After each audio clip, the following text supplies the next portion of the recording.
Radio उड़ान की updates लेने के लिए इस चैनल को सब्सक्राइब कीजिए और इस वीडियो को ज्यादा से ज्यादा लाइक कीजिए और शेयर कीजिए। For more info log on to www.radioudan.com।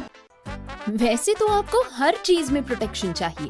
धूप में निकलने से पहले सनस्क्रीन के साथ रेडी होते हो, क्रिकेट खेलने से पहले नी पैड्स लगा लेते हो और सोने से पहले मच्छरदानी लगा के सोते हो। तो फिर बात जब हाथों के जर्म्स की हो तब प्रोटेक्शन गायब क्यों? इसीलिए सैवलॉन स्वस्थ इंडिया कहता है, अगर जर्म्स और बीमारियों से रखनी हो दूरी, खाने से पहले हैंड वॉश जरूरी। बस कॉल करो हमारी वाणी। क्या आप दिव्यांग हैं? क्या आप अपने भविष्य को लेकर चिंतित हैं? क्या आप जानना चाहते हैं अपनी कम्युनिटी के बारे में या जुड़ना चाहते हैं अपने जैसे लोगों से? तो अब वक्त है एक कदम आगे बढ़ाने का। ये है हमारी वाणी। ना स्मार्टफोन, ना इंटरनेट, सिर्फ अपनी आवाज से जुड़ो दिल से। डायल करें 9266344222। हमारी वाणी, आपके लिए, आपसे और आपके साथ। जी दोस्तों, नमस्कार, आदाब, सत श्री अकाल। मैं दानिश महाजन प्रोग्राम बदलता दौर में आपका स्वागत करता हूं। गुजरात में गुजरात चेस एसोसिएशन ने एक national team championship for blind chess में ऑर्गेनाइज किया था। आज हम आपको उन टीमों से मिलवाने वाले हैं, उनके खिलाड़ियों से मिलवाने वाले हैं जिन्होंने इसमें फतेह हासिल की। जानेंगे कि इसको करवाने का मकसद क्या होता है, क्या निकल के आता है, कैसे ये हमारे लिए इम्पोर्टेंट है। तो हमारे साथ चार खास मेहमान हैं इस पॉडकास्ट में। हमारे साथ विरल भाई हैं जो सेक्रेटरी हैं गुजरात चेस एसोसिएशन और all India chess federation for the blind के वेस्ट जोन के सेक्रेटरी हैं। विरल भाई, बहुत बहुत स्वागत। नमस्कार, धन्यवाद। आर्यन जोशी साहब हैं हमारे साथ जो महाराष्ट्र से हैं, प्लेयर हैं, स्विमिंग भी करते हैं, चेस भी खेलते हैं। आर्यन जी, स्वागत आपका। नमस्ते, थैंक यू। दर्पण इनानी है, दर्पण को आप सभी जानते हैं और दर्पण इंटरनेशनल रेटिंग प्लेयर हैं, कैप्टन हैं अपनी टीम के गुजरात में और अभी ये असिस्टेंट डायरेक्टर भी बने हैं, उसके बारे में भी जानेंगे। दर्पण, बहुत बहुत स्वागत। नमस्कार, thank you sir, thank you. और दिल्ली टीम से सुमिंदर है हमारे साथ। सुमिंदर, बहुत बहुत स्वागत आपका। Thank you sir, thank you. तो विरल भाई, सबसे पहले तो हमें ये बताएं कि ये क्या चैंपियनशिप थी? देखिए, चेस में दो तरीके से खेला जाता है कि भाई एक तो आप इंडिविजुअल खेलते हो ज़्यादातर और दूसरा होता है टीम टूर्नामेंट। इंटरनेशनल लेवल पे भी ब्लाइंड में एक साल इंडिविजुअल होता है, दूसरे साल टीम टूर्नामेंट होता है।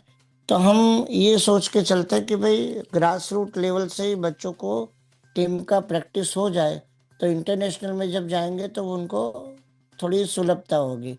इसलिए पिछले 3 साल से Gujarat chess association for visually challenge ये टूर्नामेंट करवाती आ रही है, जिसमें तकरीबन 30 टीमें पूरे देश से पार्टिसिपेट करती हैं और बहुत अच्छा माहौल रहता है, बहुत सीखने को मिलता है बच्चों को। तो सब सीखे सब खेले, यही हमारा मोटो रहता है इस टूर्नामेंट का। सिलेक्शन क्राइटेरिया क्या होता है? सिलेक्शन क्राइटेरिया में ये है कि जो स्टेट्स हैं वो मैक्सिमम 3 टीम्स भेज सकते हैं अपनी। जैसे महाराष्ट्र है, कर्नाटक है, केरला है, गुजरात है, ये बड़े स्टेट्स हैं, दिल्ली है, तो वहाँ ज़्यादा चेस प्लेयर्स है तो वो लोग 3 टीमें भेज सकते हैं। 3 से ज़्यादा टीमें नहीं भेज सकते। गुजरात क्योंकि होस्ट है तो उसको 4 टीमें भेजने का ये प्रावधान है। ठीक है, होस्ट को 1 टीम एक्स्ट्रा खिलाने का बेनिफिट रहता है। 5 लोगों का टीम रहेगा जिसमें 1 फीमेल होना कंपलसरी है। अगर फीमेल आपकी टीम में नहीं है तो आपको वो 3 प्लेयर से मतलब एक फीमेल का जो बोर्ड है वो खाली रहेगा तो वो लॉस हो जाता है। तो क्योंकि जेंडर इक्वालिटी भी लानी है, सबको इक्वल अपॉर्चुनिटी भी देनी है, इसलिए हमने ये फीमेल का कंपलसरी किया है। तो इस बार के विनर्स कौन थे? इस बार काफ़ी टफ टूर्नामेंट रहा और तीसरे नंबर पे हमारे दिल्ली ए टीम आई है, दूसरे नंबर पे महाराष्ट्र ए टीम आई है और चैंपियन बनी है हमारी गुजरात ए टीम लगातार तीसरी बार। बढ़िया। तो सुमेंद्र जी, आप सेकंड रनर अप रही है, आपकी टीम कैसा एक्सपीरियंस था? What did you learn? क्या सीखा वहां पे नया? कितना इम्पोर्टेंट था ये आपके लिए? सर सबसे पहले तो हम सभी को धन्यवाद मुझे बोलने के लिए। बाकी मैं इससे पहले भी कैप्टन था जब फर्स्ट टाइम टूर्नामेंट हुआ था गुजरात में। विरल सर ने उस बार भी विरल सर ने करवाया था। और गुजरात ही केवल एक ऐसा स्टेट है जो नेशनल टीम चैंपियनशिप ऑर्गेनाइज करता है अभी तक के टाइम में इंडिया में, जो ब्लाइंड्स के लिए स्पेशली। बाकी मैं उससे पहले हम जब फर्स्ट टाइम मैंने खेला था तो हम मेरी टीम सेकंड आई थी। लेकिन हमारा मोटो ये था कि हम गुजरात को किसी भी प्रकार से चैंपियनशिप से रोकें, तो वो हो नहीं पा रहा है अभी। बाकी कोशिश है कि अगली बार मतलब चैंपियन चेंज हो, क्योंकि बार बार गुजरात टीम चैंपियन बन जा रही है। मेरी टीम में मैं मतलब एक कैप्टन था सोमिंदर, और सत्य प्रकाश था मेरी टीम में, मयंक जी थे, एक लड़की थी विभा और अरविंद जी। दिल्ली में हमारा थोड़ा सा गर्ल्स की थोड़ी मतलब मुश्किल है कि उतनी स्ट्रांग गर्ल्स नहीं है। बाकी गुजरात में महाराष्ट्र में क्या है, गर्ल्स स्ट्रांग है तो उनको एक पॉइंट इजीली मिल जाता है, और उस पॉइंट का हमें नुकसान हो जाता है हमेशा। बाकी जी। टूर्नामेंट मैंने और भी खेले हुए हैं तो एक्सपीरियंस की तो कमी नहीं लगती मुझे। बाकी हाँ, एक गर्ल्स की थोड़ी वीकनेस है हमारे पास, उसकी वजह से हम गोल्ड से चूक जा रहे हैं। तो उस कमी को बाकी पूरी करने के लिए अगली बार आप लोग ट्राई क्या कर रहे करेंगे। हो? अभी सर हम ट्रेनिंग मतलब दिल्ली जो बॉडी है वो ट्रेनिंग दे रही है गर्ल्स को। पिछले साल से अच्छा खेली है हमारी जो गर्ल्स है। बाकी अभी उतना अच्छा नहीं हो पाया क्योंकि हिमांशी का मतलब एशियन में मेडल था, वो इंटरनेशनल प्लेयर है। और महाराष्ट्र में जो गर्ल्स है वो भी एशियन चैंपियनशिप खेल रखी है, उनके भी मेडल हैं। तो अभी हमारी गर्ल्स वहां तक पहुंची नहीं है नेशनल तक, तो थोड़ा सा डिफिकल्ट रहता है। बाकी बॉयज तो हमारे अच्छा करते हैं। हमने महाराष्ट्र ए से इस बार ड्रॉ किया, लास्ट ईयर गुजरात ए से हमने ड्रॉ किया था, लेकिन इस बार हम गुजरात ए से 4-0 से हार गए क्योंकि दर्पण भैया खेले थे, तो बहुत स्ट्रांग प्लेयर हैं दर्पण भैया। जी। गुजरात को तो पूरा देश रोकने की कोशिश कर रहा है, गुजराती कहाँ रुक रहे हैं। तो सही बात है। महाराष्ट्र से आर्यन है हमारे साथ। आर्यन, आपका कैसा एक्सपीरियंस है? How do you balance? आप स्विमर भी हैं, आप चेस भी खेलते हैं, तो बैलेंस कैसे बनाते हैं? सर पहले मैं एक्सपीरियंस के बारे में बताना चाहूँगा। काफ़ी अच्छा एक्सपीरियंस था। हमें सिल्वर मेडल मिला और मुझे बोर्ड 1 पे इंडिविजुअल गोल्ड मिला। और मैंने सेकंड टाइम खेला, ये लास्ट ईयर फर्स्ट टाइम खेला था मैंने। तो जो माहौल होता है, जो ऑर्गेनाइजेशन होता है, वो बहुत अच्छा था। और मतलब विरल सर को मैं एक्चुअली बहुत धन्यवाद देना चाहूँगा कि उन्होंने बहुत बढ़िया ऑर्गेनाइज किया। उनकी पूरी टीम ने, जो जीसीए बीसीए है बीपीए है और सारे स्पॉन्सर्स, तो बहुत अच्छा। और एक चीज जो इस बार मैंने देखी कि मतलब फीमेल पार्टिसिपेशन जो मैंडेटरी हुआ है, उसकी वजह से बहुत ही नई नई लड़कियां आ रही है जिनको खेलने को मिल रहा है टॉप प्लेयर्स के साथ, या फिर टीम्स में खेलने को मिल रहा है। और ऐसी एक या दो टीम थी शायद जिसमें एक से ज्यादा लड़कियां थी, तो वो भी एक बहुत यूनिक चीज थी। और मेरा तो ओवरऑल बहुत अच्छा एक्सपीरियंस रहा है। और बैलेंस सर चेस और स्विमिंग का ऐसा है कि मतलब एक टाइम पे एक ही चीज बेसिकली मैं करता हूँ। तो अगर चेस है तो अगर 8 घंटा मैं चेस भी किया तो भी काफी टाइम बच ही जाता है दिन में, तो स्विमिंग में मैं कर लेता हूँ। और अभी मैंने रिसेंटली एमबीए कंप्लीट किया है आईआईएम इंदौर से। और अभी महाराष्ट्र गवर्नमेंट में जॉब मिली है मुझे स्पोर्ट्स डिपार्टमेंट में, मैं ग्रुप ऑफिसर हूँ। तो वो भी चल रहा है। तो बैलेंस ऐसा कि मुझे सब करना पसंद है, इसलिए मैं मैनेज कर पा रहा हूँ। तो ऐसा कुछ नहीं है कि मैं स्ट्रेच करके कर रहा हूँ, या फिर ऐसा नहीं है कि मुझे कुछ पसंद नहीं है और करना पड़ रहा है। तो ऐसा सिचुएशन नहीं है, इसलिए वो हो रहा है सब।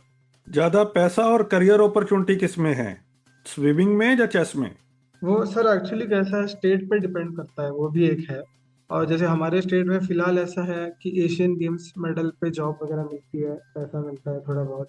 और स्विमिंग में भी है, चेस में भी है। पर अभी अगले एशियन गेम्स जो होने वाले हैं जापान में, उसमें चेस है नहीं। तो उस हिसाब से मतलब कोई अगर स्टार्ट कर रहा है तो स्विमिंग में ज़्यादा अपॉर्चुनिटी है, बट कंपटीशन भी बहुत है, चेस हो या स्विमिंग।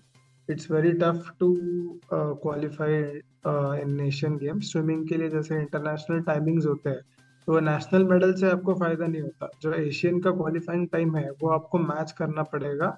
वो काफी टफ है, तो उसके लिए प्रॉपर रेसिडेंशियल ट्रेनिंग चाहिए। जैसे अभी अटल बिहारी वाजपेयी इंस्टीट्यूट है जो सेंटर फॉर डिसेबिलिटी स्पोर्ट्स जो ग्वालियर में है, इंडिया का एक, वहाँ मैं अभी हूँ कैंप के लिए। तो यहाँ पे कुछ बच्चे हैं जो 1 साल का ट्रेनिंग जिन्होंने अभी स्टार्ट किया है। तो ऐसा जो रेसिडेंशियल ट्रेनिंग, इसमें एंड्योरेंस ट्रेनिंग हो गया और जिम, स्विमिंग, रनिंग सब कुछ होता है। तो ऐसा रेसिडेंशियल ट्रेनिंग अगर कोई करेगा तो काफी अच्छा उसको अपॉर्चुनिटी है इंटरनेशनल जाने का। अच्छा, हमने ये सुना है, जो जनरल परसेप्शन है कि स्विमिंग में कंपटीशन कम है एज कम्पेयर टू चेस, ये मिथ है या रियलिटी है? देखिए वही, अगेन स्विमिंग में कंपटीशन बहुत ज्यादा नहीं है, बट जो ऐसे टॉप में है वो बहुत टॉप में है। जैसे अभी ब्लाइंड में, टोटली ब्लाइंड में स्विमिंग में ऐसे B1 B2 होता है, जैसे वैसे S11 S12 S13 होता है। S11 totally blind, S12 partially, और S13 जो मतलब और ज्यादा जिनको दिखता है। तो 11 में वो ओपेक गॉगल्स लगा के खेलना होता है, जिसको भी 11 में खेलना है।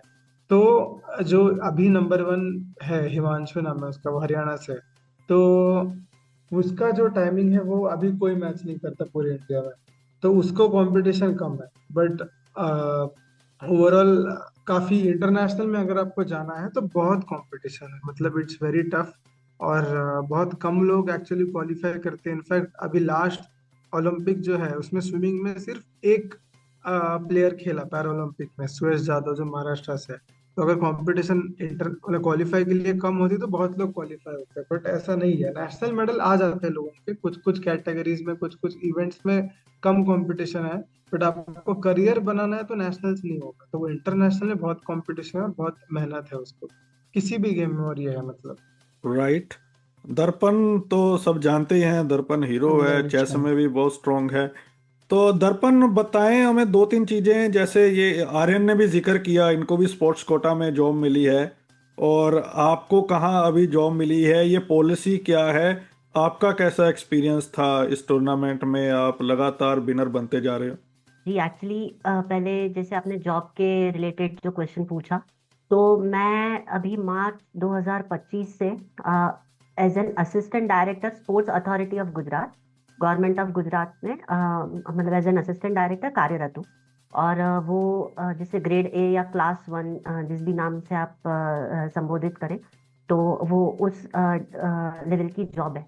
और ये जॉब मुझे इस बेसिस पे मिली थी बिकॉज एशियन गेम्स, जो पैरा एशियन गेम्स हैं 2023 में, उसमें मैंने 2 गोल्ड मेडल हासिल किए थे चेस में, एंड इंडिविजुअल और टीम। तो मैं इनफैक्ट मतलब पूरे इंडिया में एकमात्र एथलीट था जिसने ये मतलब चेस में 2 गोल्ड मेडल्स हासिल किए। और हमारे स्टेट में एक प्रावधान है कि अगर आप एशियन गेम्स या ओलंपिक गेम्स में, चाहे वो नॉर्मल का हो या फिर पैरा हो, ठीक है, उसमें कोई ये नहीं है, तो चाहे नॉर्मल या पैरा का एशियन और ओलंपिक्स में जो भी एथलीट मेडल लाएगा, उसे क्लास 1 या क्लास 2 क्लास 3 की जॉब के प्रोविजंस हैं। तो बेसिकली अगर गोल्ड मेडल है तो क्लास 1 का प्रोविजन है, सिल्वर ब्रॉन्ज है तो क्लास 2 का प्रोविजन है। बट ये आपको करना होगा एशियन चैंपियन और ओलंपिक गेम्स में, दोनों में फर्क होता है। एशियन चैंपियनशिप हमेशा एक इंडिविजुअल स्पोर्ट के लिए होती है। जैसे आप बोलते हैं कि हॉकी की एशियन चैंपियनशिप हो रही है, तो वो सिर्फ हॉकी की होती है, ठीक है। बट एशियन गेम्स एक सबसे बड़ा गैदरिंग होता है आफ्टर ओलंपिक्स, ठीक है, जहां पर मल्टी स्पोर्ट्स एक साथ हो रहे हैं, ठीक है, एक ही वेन्यू पे, कहीं कुछ चल रहा है, कहीं टेनिस चल रहा है, कहीं बैडमिंटन है। तो दैट्स द, तो ये एक स्टेट में पॉलिसी है गुजरात स्टेट में। और जहां तक मैं जानता हूँ हरियाणा, महाराष्ट्र, उड़ीसा, वहां पर भी है। अब अगर आते हैं ये टीम चैंपियनशिप के मेरे अनुभव पे, तो वो बहुत ही अच्छा रहा। बिकॉज क्या होता है कि टीम चैंपियनशिप एक मतलब चेस ऐसे तो इंडिविजुअल स्पोर्ट है, और आप जैसे चेस प्लेयर्स को देखेंगे तो ऐसा एक माना जाता है कि चेस प्लेयर की ना मतलब शक्लें वगैरह मतलब कम हंसते हैं, और क्योंकि वो एक शायद उनकी छवि ऐसी है कि कम interaction, because chess generally team sport नहीं, ठीक है, एक मतलब individual sport. It's not like cricket कि सबको एक साथ कोऑर्डिनेशन करके खेलना है। बट टीम चैंपियनशिप ये मौका देती है कि जो एक टीम के जैसे 4-5 प्लेयर्स हैं, तो वो एक साथ अपने आप में कोऑर्डिनेट करते हैं, कौन खेलेगा या नहीं, एक डिस्कशन होता है। तो आई थिंक इसका सबसे बड़ा एडवांटेज ये है कि जो प्लेयर्स जो उतने टॉप में नहीं रहे, तो उनको एक बहुत अनोखा प्लेटफॉर्म मिलता है, जिससे वो अपने टीममेट से सीख सके, आपस में डिस्कस करके चीजें सीख सके। और आई थिंक वो कॉन्टैक्ट्स भी, मतलब अगर वहां से कॉन्टैक्ट्स आप डेवलप करते हैं, कभी भी नेटवर्किंग या ग्रुप बना के उनको कभी कुछ मटेरियल चाहिए चेस का या ये वो, तो वो सारी चीजें आसानी से हो सकती है। और गुजरात ने ये जो ऑर्गेनाइज किया था, that was in blind people's association Ahmedabad. और GCABC जैसे विरल भाई ने कहा कि हमने ये तीसरी बार ऑर्गेनाइज किया था। तो मतलब मैं तो आई थिंक मैं पहली बार खेल रहा था इस चीज को। मैंने पिछले 2 साल नहीं खेला था, मेरे कुछ और कमिटमेंट्स थे, तो मैं 2 साल पहले खेल नहीं पाया था। पर ये साल खेला and I was the captain. तो काफी अच्छा हमारा परफॉर्मेंस रहा। हम कुल 7 राउंड थे, उसमें से 6 हमने जीते और 1 हमने ड्रॉ किया। तो ऐसे रहता है। और टीम चैंपियनशिप का जस्ट मैं एक और डाउट क्लियर कर दूं लोगों का कि यार चेस कैसे टीम में होता है। तो इंटरनेशनली भी ना टीम चैंपियनशिप होती है, उसे ओलंपियाड का नाम देते हैं, ओलंपियाड। ठीक है, तो ओलंपियाड में क्या होता है, या जैसे ये टीम चैंपियनशिप हुई उसमें भी क्या होता है कि टोटल 5 लोगों की टीम बनती है। कैप्टन डिसाइड करता है कि वो 5 में से कोई भी 4 खेलेंगे, मतलब ठीक है 4 ही लोग खेल सकते हैं। अब जब 4 एक स्टेट के, मान लीजिए गुजरात के 4, महाराष्ट्र के 4 के साथ खेल रहे हैं, तो आपको आपकी टीम जीती जाएगी ऐसा तब माना जाएगा जब आप 2.5 से जीत जाते हैं। तो मिनिमम मार्जिन 2.5 चाहिएगा, मतलब आपने 2.5 पॉइंट किया, आपके 2 प्लेयर जीते, एक ने ड्रॉ की, राइट, और उन्होंने 1.5 की। तो दैट इज कॉल्ड टीम, मतलब टीम विनिंग द मैच। तो ये चीजें रहती है। तो this is how about, like this is about the team championship. बढ़िया। सुमेंद्र, आप एक डाउट क्लियर करें हमारे लिसनर्स का, दिल्ली में भी सेम पॉलिसी है जॉब्स को लेके? सर लास्ट टाइम से, मतलब लास्ट टाइम तो नहीं थी जब 23 में, लेकिन अभी जो बीजेपी की जो सरकार आई है, तो अभी उन्होंने अनाउंस किया सीएम ने कि अभी आगे जो एशियन गेम्स या ओलंपियाड वगैरह होगा उसमें हम इंटरनेशनल अगर हमारा मेडल है तो जॉब मिलेगी। और मतलब इधर क्या है कि पैसे मिलते हैं मेडल पे। जैसे कि मेरा जब मेडल आया था एशियन गेम्स में, ब्राउन्स मेडल था, तो मुझे 50 लाख रुपए मिले थे, लेकिन जॉब नहीं मिली थी। मतलब दिल्ली गवर्नमेंट ने जॉब नहीं दी थी, उन्होंने पैसे दिए थे। लेकिन मेरा स्पोर्ट्स कोटे से ही एक, मतलब इनकम टैक्स में जॉब मतलब निकली थी, तो मैंने वो भरा था, तो उस सर्टिफिकेट से मेरी इनकम टैक्स में जॉब लग गई। मुंबई इनकम टैक्स में अभी मैं मतलब काम कर रहा हूँ। लेकिन दिल्ली की पॉलिसी में वैसा नहीं है, मतलब जॉब का। लेकिन अब अगर मेडल आएंगे तो अब पॉलिसी है, पैसे की भी है और मेडल की भी है। बढ़िया। तो कुल मिला के अब वहां पे भी पॉलिसी ये फॉर्मुलेट हो गई है। हाँ जी, हाँ जी। अभी विरल भाई, 2-3 सवाल है आपसे। एक तो क्या बड़े चैलेंजेस थे इस टूर्नामेंट को ऑर्गेनाइज करने में? दूसरा, क्यों गुजरात ही ये नेशनल टीम चैंपियनशिप ऑर्गेनाइज करती है, बाकी स्टेट्स ऐसा क्यों नहीं कर पा रहे हैं? तीसरा, कैसे आप लोग इंश्योर कर रहे हैं कि बाकी स्टेट्स की भी प्रॉपर रिप्रेजेंटेशन हो? और चौथा, अब ये जो विनर हैं आगे क्या? ये टूर्नामेंट तो खत्म हो गया, क्या इस टूर्नामेंट से आगे के रास्ते खुलते हैं क्या? तो दानिश भाई, पहले मैं आंसर देता हूँ गुजरात ही क्यों करवाता है। तो 2013 से Gujarat chess association for visually challenge की स्थापना हुई और हम 4-5 प्लेयर्स मिलके, ब्लाइंड प्लेयर्स ने ही ये एसोसिएशन बनाया। तब से हमारा एक ये रहा है कि हम ऐसा कुछ करेंगे कि लोगों को, नए नए बच्चों को चांस मिले। मैंने 2019 से Gujarat state team championship start किया। इसमें क्या होता है कि जो बच्चों को, जो प्लेयर्स से, जो बड़े प्लेयर्स हैं जैसे दर्पण है, आर्यन है, अश्विन है, सोमेंद्र है, वो इजीली अवेलेबल नहीं हो पाते, उनके कमिटमेंट्स होते हैं, उनके खुद के प्रिपरेशन टाइम होते हैं।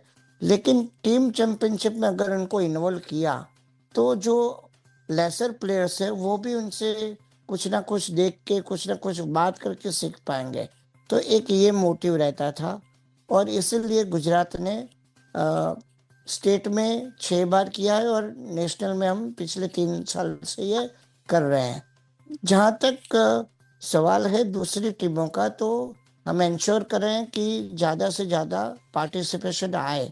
फॉर एग्जांपल, जब हमने फीमेल का कंपलसरी किया था तो फर्स्ट टाइम में बहुत उसका विरोध हुआ था कि भाई गुजरात, महाराष्ट्र और दिल्ली तो कहीं से भी गर्ल्स उनको मिल जाएंगी क्योंकि वहाँ पे ज़्यादा मात्रा में बच्चे पढ़ने लिखने आते हैं, तो that is easy for them. बाकी कहाँ से लाएंगे गर्ल्स? लेकिन हमने बोला कि भाई अगर तुम्हें जीतना है तो तुम्हें गर्ल्स प्लेयर को प्रमोट करना पड़ेगा। तो आज की डेट में, जैसे आर्यन ने बताया, कि कुछ टीमें ऐसी थी जहाँ पे 2 गर्ल्स खेल रही थी, तो जो पॉलिसी बनी उसका यहाँ पे असर दिखा कि गर्ल्स प्लेयर को उन्होंने मोटिवेट किया, उन्होंने गर्ल्स प्लेयर्स को ट्रेनिंग दी, तो वो आगे आ रही हैं। इसी तरह से जूनियर्स भी बहुत अच्छे आगे आ रहे हैं। महाराष्ट्र टीम से 2-3 जूनियर्स बहुत अच्छे हैं, उसी तरह से दिल्ली में से भी जूनियर बहुत अच्छे निकल रहे हैं, गुजरात के जूनियर बहुत अच्छे निकल रहे हैं। तो क्योंकि टीम है और टीम में अपने को आना है, एक प्रेस्टीज रहता है टीम का, तो उसके लिए बहुत मेहनत लगती है और बहुत बच्चे कमिटमेंट के साथ खेलते हैं। इंडिविजुअल में क्या है, कभी आप रेस्टलेस हो जाते हो, कभी आप निराश हो जाते हो, तो छोड़ देते हो कि जाने दो, कुछ भी हो, मुझे क्या फर्क पड़ता है, नहीं खेलना। टीम में ऐसा नहीं होता। टीम में आपको टीम के लिए खेलना होता है, आप अपने आप से ऊपर होके खेलते हो, आउट ऑफ योर स्किल्स खेलते हो, तो वो एक माहौल, वो एक कमिटमेंट अलग रहता है। और मैं आपको बताऊं, गुजरात का जो माहौल है ना टीम चैंपियनशिप का, आपको लगेगा जब मैं अनाउंस करूंगा ना टीम चैंपियनशिप का, it seems like IPL auction. सब लग जाएंगे अपने अपनी टीम बनाने में, सब एक दूसरे को फोन, भाई तू किसकी टीम में जा रहा है, तू मेरी टीम में आ जा, तू ये कर ले वो कर ले।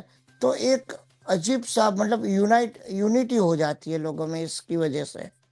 तीसरी बात, जो हिंडर्स हैं, जो बाधा हैं या क्या परेशानियां आती हैं ऑर्गेनाइज करने में, तो टीम चैंपियनशिप है तो हमें प्राइजेस बड़े रखने पड़ते हैं।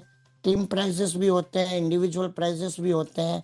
तो पहली दिक्कत तो स्पॉन्सर ढूंढने में आती है।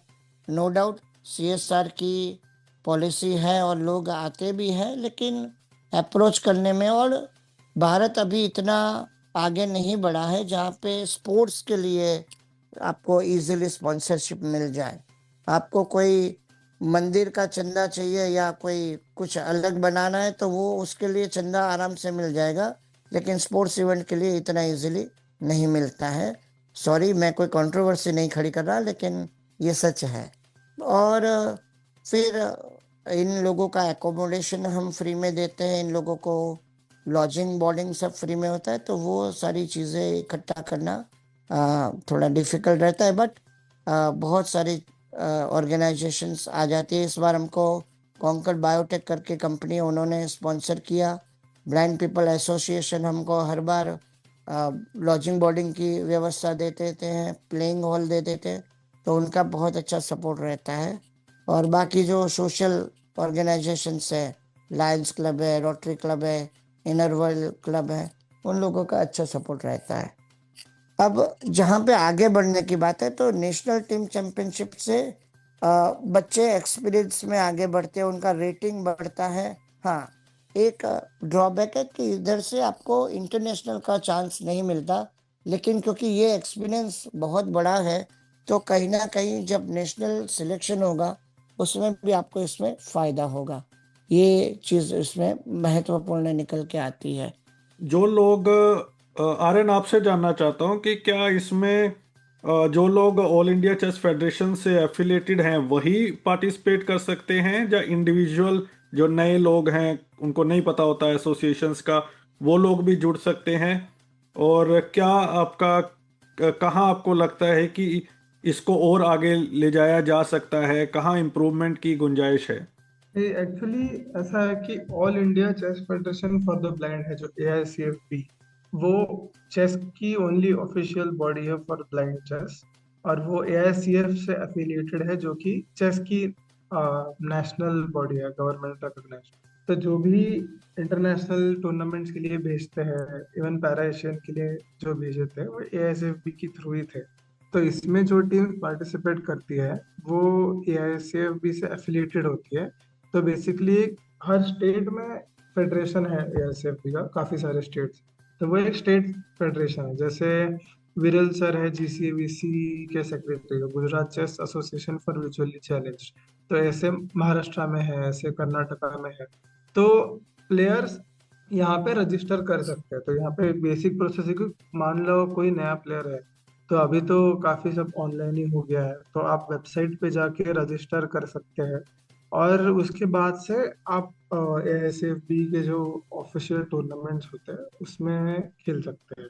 तो ये मतलब ऑफिशियल प्रोसेस है। और इसके अलावा जो ओपन टूर्नामेंट्स होता है वो AICFB एफिलिएटेड होते हैं या फिर AICFB ऑर्गेनाइज होते हैं, उसमें तो इंडिविजुअली कोई भी पार्टिसिपेट कर सकता है। कहीं इम्प्रूवमेंट की गुंजाइश आपको लगती है इन इवेंट्स में? तो इम्प्रूवमेंट ऐसा है कि एक्चुअली वीरेल सर ने इस टॉपिक पे थोड़ा टच किया था, तो उसी को मैं थोड़ा एलेबरेट करना चाहूँगा। चेस ऐसा गेम है जो ज़्यादा कमर्शियल नहीं है। अब कोई भी गेम में स्पॉन्सर तब आएगा जब वो एक स्पेक्टेटर स्पोर्ट बनेगा। और फॉर एग्जांपल क्रिकेट है, जो क्रिकेट को कोई भी देखता है, 10 में से 9 लोग क्रिकेट देखते हैं, क्योंकि उसमें आपको ज़्यादा सोचना नहीं है, या फिर आपको बहुत सारे रूल्स और टेक्निकलिटीज पता होने की ज़रूरत नहीं है। और चेस ऐसा है कि आपको रूल्स आने चाहिए और आपको काफी चीजें पता होनी चाहिए, और वो होने के बावजूद भी मतलब मैं ये हमेशा कहता हूँ कि कोई दो प्लेयर्स को ऐसे 6 घंटे देखेगा नहीं कि जो बस बैठ के बस खेल रहे हैं एक दूसरे से बोर्ड पे, बस पीसेस घुमा रहे हैं, और क्योंकि समझेगा ही नहीं। तो ये एक चेस का एक ड्रॉबैक है जिसकी वजह से स्पॉन्सर्स नहीं आते। बट अभी रिसेंटली क्या हुआ है कि कोविड की वजह से ऑनलाइन चेस काफी बूम हो गया। रैपिड चेस मतलब चेस के faster formats. In fact Asian para games में भी जो हमने खेला है वहाँ पे रैपिड चेस था क्लासिकल के साथ साथ। तो वो थोड़ा इंटरेस्टिंग हो गया है, और कोविड की वजह से जो एक चेस के लिए जो एक पॉजिटिव था कि बहुत लोगों ने चेस सीखा, तो अभी चेस में स्पेक्टेटर बढ़ गए हैं। तो यही देख के बहुत सारे कॉरपोरेट्स ने टॉप प्लेयर्स को स्पॉन्सर करना स्टार्ट कर दिया है, जो साइटेड में टॉप प्लेयर्स है। तो यही मुझे लगता है कि अभी ब्लाइंड चेस में या पैरा चेस में और बहुत ज़्यादा नीडेड है कि कॉरपोरेट्स को रीच आउट करके उनके CSR इनिशिएटिव्स के थ्रू कॉम्पिटिशन्स ऑर्गेनाइज करना, टॉप प्लेयर्स को स्पॉन्सर करना to play in other events, क्योंकि और भी बहुत कॉम्पिटिशन्स खेलने पड़ते हैं इम्प्रूव करने के लिए। सिर्फ मतलब ये 2-4 कॉम्पिटिशन जो एनुअली होते हैं वो खेल के नहीं होता, तो उसके लिए स्पॉन्सर्स मिलना बहुत डिफिकल्ट है टॉप प्लेयर्स के लिए भी। और जो ट्रेनिंग वाला पार्ट है, ट्रेनिंग कैंप्स, जैसे मैं अभी यहाँ पे स्विमिंग का देख रहा हूँ, तो स्टेट्स के नेशनल के ट्रेनिंग कैंप्स होते हैं, जो कि अभी पैरा ओलंपिक्स के लिए JSW काफी काम कर रहा है, और भी कंपनीज है, गो स्पोर्ट्स है। तो ऐसा चेस के लिए कोई एक बैकबोन नहीं है, जैसे बाकी एथलेटिक्स के लिए, स्विमिंग के लिए मैं देखता हूँ कि कंपनीज है जो करती है कि आप एक लेवल पे अगर पहुंच गए हो नेशनल में, if you are in top 3 और टॉप 10, तो फिर उसके बाद से आपको इतना टेंशन नहीं है कि आपका ट्रेनिंग का खर्चा हो जाएगा, आपका कॉम्पिटिशन्स का हो जाएगा, और आपका डाइट न्यूट्रिशन सब ख्याल रखते हैं। बट चेस में जो है वो बहुत ज्यादा लैक करता है ये, कि हमें नॉर्मल टूर्नामेंट से ट्रेनिंग के लिए भी स्पॉन्सर्स नहीं है। तो ये कॉर्पोरेट का आना और ये अवेयरनेस बिल्कुल। स्प्रेड करना बहुत जरूरी है। एक चीज बताना चाहूंगा कि जैसे आर्यन ने बताया ना कि स्पॉन्सर्स इंडिविजुअल मिलना बहुत मुश्किल है। स्पॉन्सर्स अगर मिलेंगे ना तो बच्चे हायर लेवल का कोचिंग भी ले पाएंगे, क्योंकि chess is a very costly game.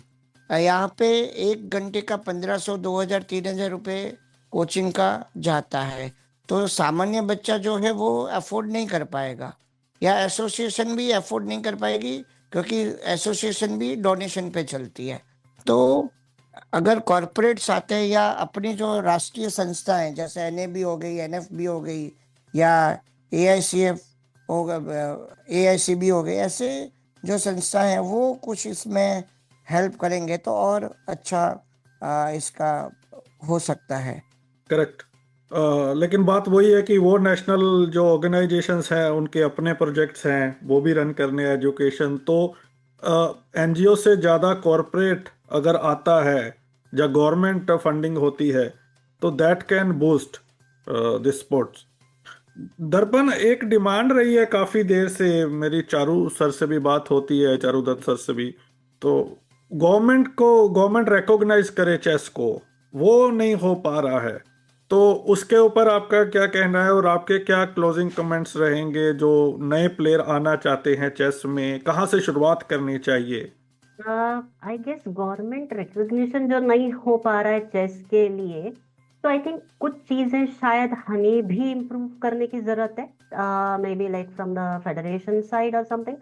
Because क्या होता है, जैसे मैं आपको कहूँ कि पैरा एशियन गेम्स या जो भी होता है ओलंपिक, जैसे शायद आर्यन ने भी इस चीज को कहा कि स्विमिंग में मतलब जैसे चीजें होती है कि भाई S11, S12, S13, ठीक है, तो टोटली ब्लाइंड और पार्शली ब्लाइंड का एक डिस्टिंक्शन होता है।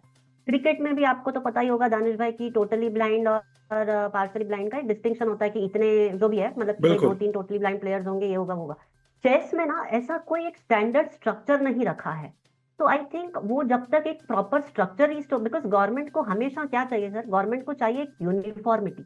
तो जो चीज सब स्पोर्ट्स के लिए अप्लाई हो रही है, मैंने इनफैक्ट अभी मैं मतलब because as an assistant director sports, मुझे बहुत सारी जगहों पे कुछ टूर्नामेंट्स के इनॉग्रेशन और वैलिडिक्टरी फंक्शन में बुलाया जाता है। तो जैसे एक राइफल शूटिंग की टूर्नामेंट थी, तो वहां पर मतलब I was amazed to know, ये चीज मुझे आज से 3 महीने पहले तक पता नहीं थी कि ये भी शूटिंग भी मतलब इनफैक्ट एक टोटली ब्लाइंड के लिए होता है। तो वो लोग क्या करते हैं कि जैसे कोई भी अगर टोटली ब्लाइंड शूटिंग करना चाहता है, मतलब जो बोलता है कि मैं इस इवेंट में खेलना चाहता हूँ फॉर द टोटली ब्लाइंड, तो they tie a blindfold over the eyes of the person. ठीक है, अब उसे दिख रहा है नहीं दिख रहा है डजेंट मैटर, तो वो लोग ब्लाइंड फोल्ड टाई कर देते हैं। और उसके बाद जो शूटिंग टारगेट्स है ना सर, उसमें सेंसर है, तो वहां से आवाज आती है और इंसान वो उसको 40 कुछ ट्रायल्स दिए जाते हैं 40 टारगेट से सामने, और 1 मिनट में उसको 40 टारगेट में से जितने मैक्सिमम शूट करेगा उस हिसाब से point. What I am trying to say, each and every sport मतलब शूटिंग जैसा भी, जहां पर एक डिस्टिंक्शन है टोटली ब्लाइंड और पार्शियली ब्लाइंड, अनफॉर्चुनेटली चेस में अभी हमारे नेशनल लेवल पे या इंडिया में ये चीज है नहीं।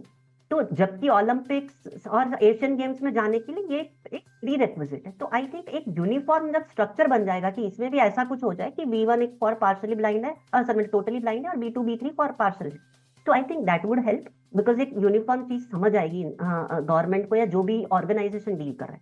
दूसरी चीज हमें शायद टूर्नामेंट्स और बढ़ानी होंगी, बिकॉज हमारे में होता है सिर्फ जोन्स और नेशनल्स। तो आई थिंक अगर एशियन होने लगे, कॉन्टिनेंटल होने लगे, ये चीजें जितनी और होंगी, बिकॉज उससे क्या होता है कि आदमी मतलब जितनी टूर्नामेंट्स खेलता है उतना मीडिया अटेंशन मिलता है, और ultimately media attention drives everything. आप अगर साल में सिर्फ 2 या 3 टूर्नामेंट होते हैं तो वो उतना ही मीडिया अटेंशन रहता है, और 1 वीक तक वो रहने के बाद वो खत्म हो जाएगा।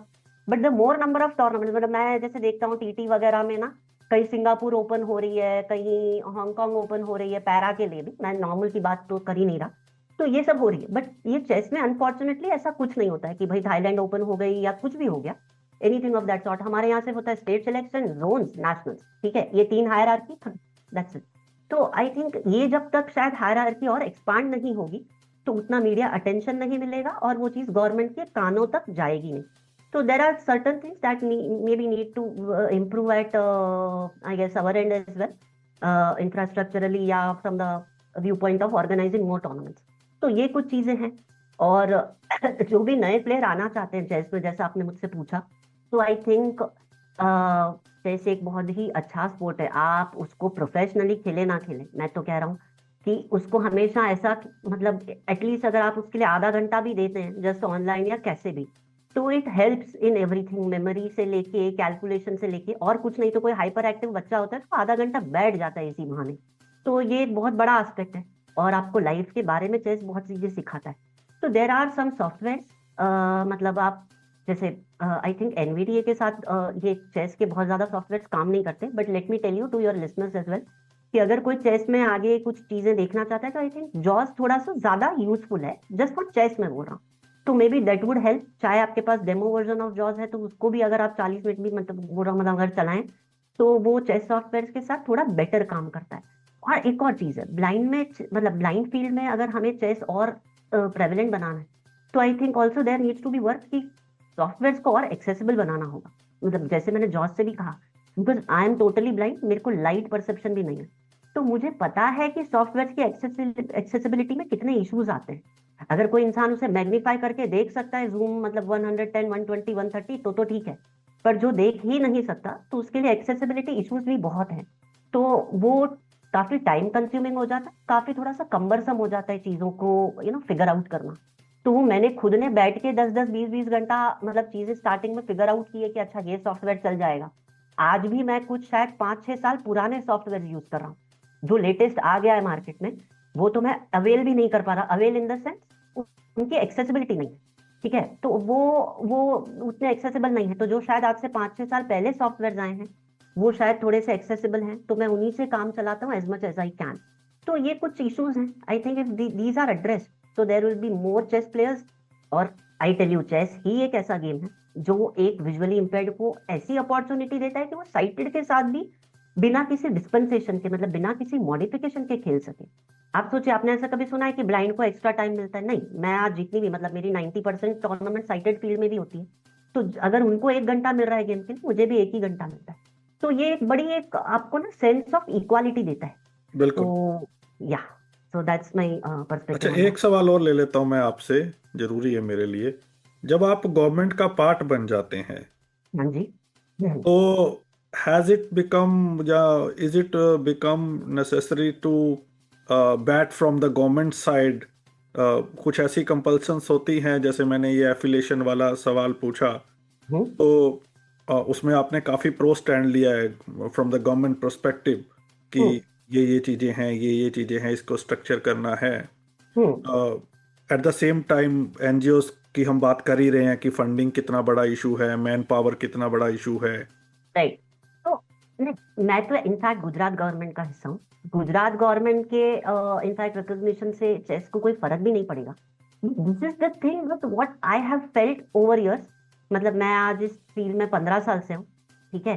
तो इवन टू अट्रैक्ट कॉर्पोरेट्स, आप जब कॉर्पोरेट्स के पास भी जाते हैं दूसरे स्पोर्ट्स को लेकर के, तो it's a very clear structure कि यार ये चीज है, टोटली ब्लाइंड के लिए ये डिस्टिंक्शन है, प्लस और हर एक जगह पे कोई यूनिफॉर्म स्ट्रक्चर है। ऐसा नहीं है कि स्पोर्ट टू स्पोर्ट मतलब बहुत ज्यादा बदल रहा है। तो मेरा ये मानना है, कहीं भी मैं तो बोल रहा हूँ कॉर्पोरेट्स के पास भी जाएंगे, पर जब तक ये प्रॉपर चीजें स्ट्रक्चरली लेड डाउन नहीं होंगी, ठीक है, वो रूल्स हर जगह पे पब्लिश्ड नहीं होंगे, और उतनी मतलब अगर जो जिसे कहते हैं कि यार चीजें लेमैन को समझ आनी, बिकॉज जैसे ऑलरेडी आर्यन ने या विदल भाई ने बोला कि chess is not a spectator sport, ठीक है। तो आपको उसके दूसरे तरीके ढूंढने होंगे। If it's not a spectator sport, तो आपको शायद उसके रूल्स और टेक्निकलिटीज जो हैं वो उतनी यूनिफॉर्म और उतनी अंडरस्टैंडिंग फ्रेंडली, मतलब यूजर फ्रेंडली बनानी होंगी कि वो चीज आड़े ना। बिकॉज अब देखिए, हम चेस का नेचर तो नहीं चेंज कर सकते ना। मैं ऐसे नहीं कर सकता कि यार चेस में बिल्कुल। ठीक है, लोगों को मजा नहीं आ रही तो चलो आधे मिनट में सब पीस एक दूसरे के ऊपर फेंकना शुरू करो, एड्रेनलिन रश दे देगा। तो वो हो नहीं सकता, क्योंकि ये चीजें गोल्फ के साथ भी है, ठीक है। एक क्रिकेट एक मात्र ऐसी चीज है, क्रिकेट फुटबॉल, ठीक है, जहां बट आई थिंक गोल्फ भी है जो शायद थोड़ा सा नो टेक्निकलिटीज रूल्स ये वो, बट फिर भी वो आज इतना पॉपुलर है बिकॉज कॉर्पोरेट्स का इंटरेस्ट है। तो it's not just about government. तो मुझे ये लगता है कि जितना लेमैन समझेंगे ना, मैं आज आपको भी कोई चीज तब समझा पाऊंगा जब उसका स्ट्रक्चरली बहुत सिंप्लीफाइड है, वरना बिल्कुल। मैं सिर्फ वो चेस प्लेयर को समझा पाऊंगा। तो ये चीज है। और गुजरात गवर्नमेंट से तो मैं ऑफकोर्स कहूंगा, क्योंकि आप समझ लीजिए, मतलब गुजरात गवर्नमेंट के अगेंस्ट तो they were not even recognising chess. तो मैंने तो खुद ने I have entered into legal battles with them, ठीक है। और मुझे इसमें कोई बताने में डर नहीं, मतलब मेरा तो इनफैक्ट ऑनगोइंग एक लिटिगेशन है गुजरात हाई कोर्ट में against the government of Gujarat. तो मुझे जहां भी कमी लगती है तो मैं अपने इंडिविजुअल तौर पे करता हूँ, because they even did not recognise chess for the prize money, मतलब जितना उनको देना चाहिए था एशियन गेम्स में, बाकी स्पोर्ट्स को वो दे रहे हैं, चेस के लिए नहीं। तो मेरा ऑफकोर्स द मैटर इज सब जुडिस, वो कोर्ट में अभी भी हाई कोर्ट में आज मैटर चल रहा है, उसको 1.5 साल हो गए, and I have individually filed it against the government of Gujarat. तो मुझे Correct. जहां भी चीजें कमी लगती है, I mean I will always get it rectified, और मैं मुखर होकर उन चीजों के बारे में बोलता हूँ। बढ़िया, this is what we expect. Sumendra साहब, ये बताएं, अब आपके पास आते हैं क्लोजिंग कमेंट्स के लिए। हाँ जी there sir. Was a time कि नॉर्थ इंडिया बहुत आगे था चेस में, खासतौर पे ब्लाइंड की बात करें तो 10 साल पहले बहुत सारे, जब हम टूर्नामेंट में खेलने जाते थे, दिल्ली हरियाणा के बहुत ज़्यादा प्लेयर्स होते थे। लेकिन अभी Gujarat Maharashtra they are taking over. तो कैसे आप लोग इंश्योर कर रहे हो? और अभी हम देख रहे हैं कि दिल्ली में नैब में भी काफ़ी चेस टूर्नामेंट वगैरह होते हैं। तो क्या क्या चीज़ें करने की ज़रूरत है? क्या जो नॉर्थ इंडिया साइड है अब, तो ज़्यादा लोग करियर बेस्ड चीज़ें करने में बिजी हैं, क्यों चेस उन्हें अट्रैक्ट नहीं कर पा रहा? या कुछ ही प्लेयर हैं, उनको लगता है बाकी प्लेयर्स को कि अब इन्होंने तो टॉप बना लिया, तो हमारा नंबर पता नहीं कब आएगा या नहीं आएगा। तो कैसे कैसे देखते हैं आप चीज़ों को? सर, मैं पहले जब खेलता था, छोटा था, तो मैंने जो देखा था कि जो पहले वाले जो सीनियर प्लेयर थे वो हरियाणा में ज्यादा थे। और एक्चुअली में क्या कि AICFB के साथ में सबसे पहले हरियाणा ही जुड़ा था नॉर्थ इंडिया में, जो स्टेट बॉडी के तौर पे। बिल्कुल। तो लेकिन उन्होंने क्या है कि अचानक जो पीछे वाले जूनियर्स जो थे, उन्होंने वहां से जूनियर बच्चों को नहीं सिखाया और आगे लेके नहीं आए, वो खुद खेलते रहे। तो अभी क्या है कि एक एज के बाद वो खत्म हो गए। मतलब सोचो, अभी 50 के हो गए, कोई 45 का, कोई 56 का, तो हेल्थ इश्यूज वगैरह होते हैं। तो उसकी वजह से क्या हुआ, जो जूनियर बच्चे थे हरियाणा के, पंजाब के, चंडीगढ़ के, वो एकदम खत्म हो गए। और दिल्ली में क्या है कि दिल्ली में जैसे कि बिहार से बच्चे पढ़ रहे हैं, यूपी से बच्चे पढ़ रहे हैं, तो हर जगह के बच्चे आते रहते हैं। तो यहाँ पर केवल दिल्ली के बच्चे बहुत कम आपको मिलेंगे जो इस फील्ड में चेस में है। ये इधर उधर दूसरे स्टेटों के बच्चे हैं, क्योंकि वो यहीं पढ़ते हैं और यहीं पे उनका रहना, हॉस्टल वगैरह होते हैं, तो उस तरीके से वो यहाँ जुड़े हुए हैं। तो केवल अभी नॉर्थ इंडिया में दिल्ली ही एक ऐसा स्टेट रह गया है जो मतलब जिसके बाद प्रॉपर गर्ल्स, मतलब गर्ल्स भी प्लेयर हैं, बॉयज भी हैं, सीनियर प्लेयर भी हैं, जूनियर प्लेयर भी हैं। तो लेकिन बाकी स्टेटों के प्लेयर नहीं है अब, क्योंकि उन्होंने जो पहले जो खिलाड़ी खेल रहे थे, छोटे बच्चे बिल्कुल आए नहीं उनके, तो अभी जीरो हो गया एकदम। क्योंकि हरियाणा का भी जैसे टीम चैंपियनशिप में भी कोई टीम नहीं आई, पंजाब की भी कोई टीम नहीं आई, तो उन स्टेटों ने पीछे काम नहीं किया, वो केवल खुद खेलते रहे।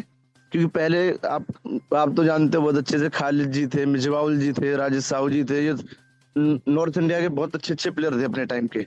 तो अभी क्या है कि एकदम खत्म हो गए नॉर्थ इंडिया में प्लेयर, क्योंकि हरियाणा स्टेट कुछ काम नहीं कर रहा है मतलब उस तरीके से जैसे पहले एक्टिव था।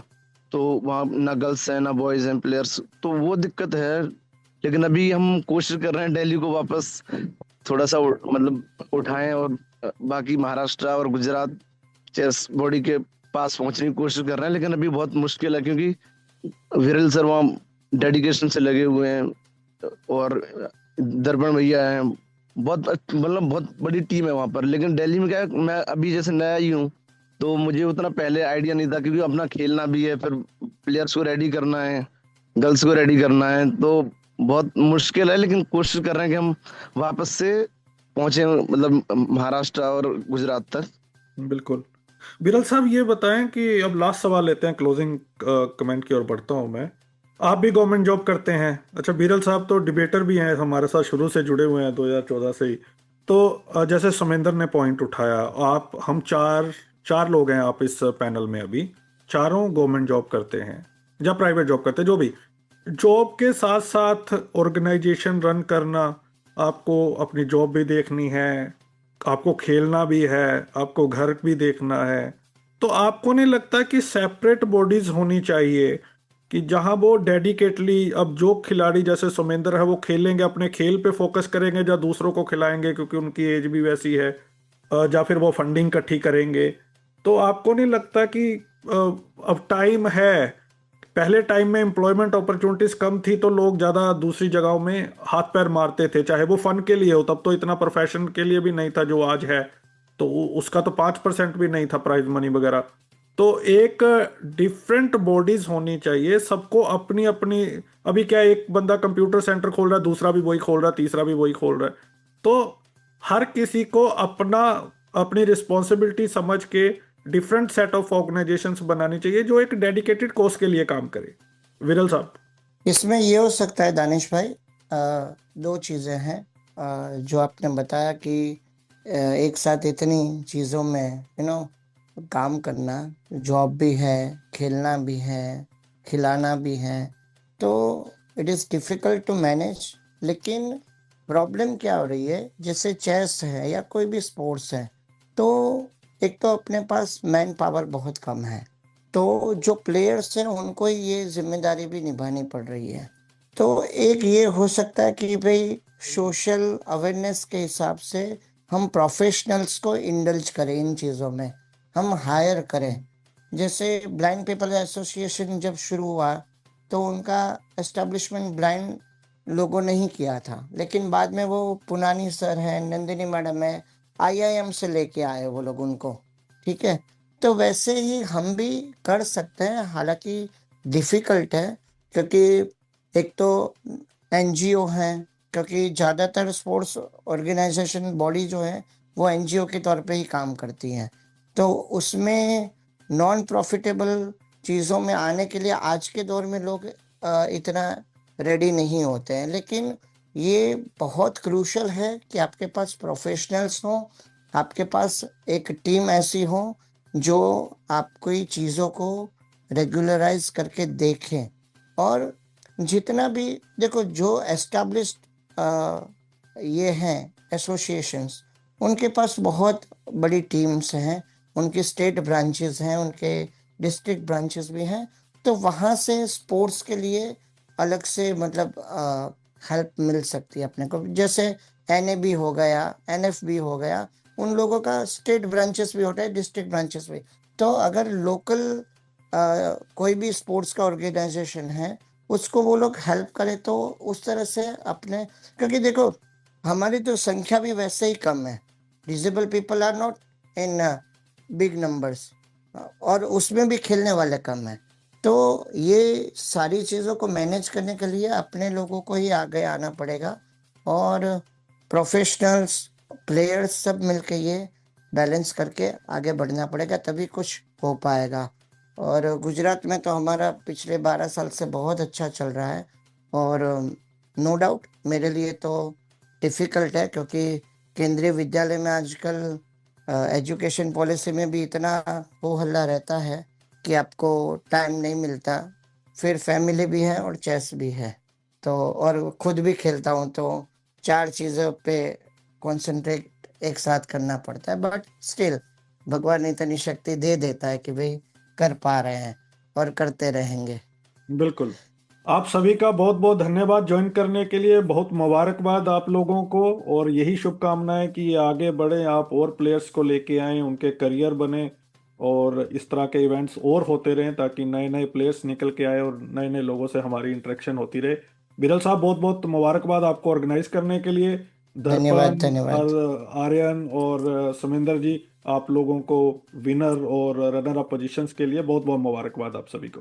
Thank you thank you very much. Danish भाई। जस्ट मैं एक चीज और ऐड करना चाहूंगा थैंक यू। कि जी अगर कोई भी चेस में और जुड़ना चाहे, या उसको मतलब शुरू में पता नहीं है कि शुरुआत कहाँ से करनी है, तो वो डेफिनेटली मुझसे कभी भी, मतलब अगर मेरे लायक कुछ है तो ना कनेक्ट कर सकते हैं। मैं एटलीस्ट उन्हें ये मार्गदर्शन कर पाऊंगा कि उन्हें मतलब एफिलिएशंस वगैरह कैसे लेना है, या कैसे इस फील्ड में आना है, या वो क्या यूज करके प्रैक्टिस कर सकते हैं, जो भी विजुअली इम्पेयर्ड चेस प्लेयर्स हैं। कोई तो ईमेल आईडी शेयर कर सकते हो आप? सॉरी, या मेरा ईमेल आईडी है darpan DARPAN _Inani INANI N for November darpan_Inani @yahoo.co.in। ठीक है, darpan_Inani @yahoo.co.in। और बाकी इंस्टा या फेसबुक के जरिए भी वो जुड़ सकते हैं मुझसे, वहां पर भी अगर मैसेजेस ड्रॉप करेंगे तो मैं शायद एक वीक बाद भी रिप्लाई करूँ, बट ऑब्वियसली करूंगा। तो यार ग्रेट। आर्यन, आप अपनी ईमेल आईडी? हाँ जरूर। तो किसी को भी चेस या स्विमिंग या इन जनरल भी अगर कुछ पूछना हो तो आप कभी भी कांटेक्ट कर सकते हो। तो मेरा ईमेल आईडी है aryanj1312@gmail.com, aryanj1312@gmail.com। और मैं भी फेसबुक या इंस्टाग्राम या लिंक्डइन पे भी हूँ, तो आर्यन जोशी आप सर्च कर सकते हो, या इंस्टाग्राम aryan_chess है मेरा। बिल्कुल। सुमिंदर, आप भी शेयर कर दीजिए। सर मेरा मतलब ईमेल आईडी है skr 2 बार skr है 83089 @gmail.com। बढ़िया। चलिए एक बार फिर से आप लोगों का धन्यवाद। Thank you so much for joining. Thank you. Thank you sir, thank you. तो लिसनर्स, आज हमने बात की विरल साहब से, महाराष्ट्र, गुजरात और दिल्ली टीम के खिलाड़ियों से। उन्होंने डिटेल में बताया चेस को लेके उनका क्या विजन है, कैसे हम लोग करियर बना सकते हैं।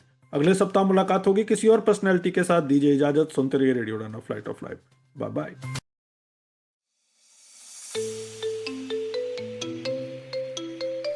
वेब एक्सेसिबिलिटी टेस्टिंग हमेशा से एक चुनौती रही है, लेकिन इस चुनौती का अब समाधान उपलब्ध है। बैरियर ब्रेक का LE इंस्पेक्ट ब्राउजर एक्सटेंशन। फिर चाहे आप कोड की लाइन ढूंढने में स्ट्रगल कर रहे हों, स्क्रीनशॉट्स ले लेकर थक गए हों, या फिर बुकमार्कलेट्स में उलझे हों, इन सभी समस्याओं का एक ही समाधान, बैरियर ब्रेक का LE इंस्पेक्ट ब्राउजर एक्सटेंशन, जो समस्याओं का समाधान करता है, गलतियों की तलाश करता है और वेब एक्सेसिबिलिटी टेस्टिंग को बनाता है और भी आसान।